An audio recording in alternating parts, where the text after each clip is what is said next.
আমার আগে বলা উচিত নয়, আমায় পুজোয় কিছু গান লিখতে হয়। একটা কলকাতার প্যান্ডেলটাই করছে সমস্ত শস্য দিয়ে, ধান থেকে শুরু করে সব শস্য।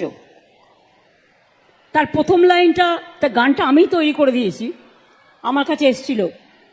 তার প্রথম লাইনটা হচ্ছে, ধন ধান্যে ভরে মা এসেছেন ঘরে। অর্থাৎ বর্ধমান জেলা কিন্তু আমার ধান উৎপাদনের প্রথম।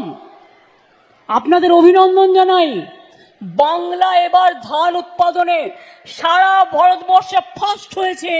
তাই মনে রাখবেন, কৃষক বন্ধুদের, ক্ষেত মজদুরদের আমি সবাইকে অভিনন্দন জানাই, এই মাটিকে আমি সম্মান জানাই। বাংলা হান্টের আরো খবর দেখতে নজর রাখুন। বাংলা খবর মানেই বাংলা হান্ট।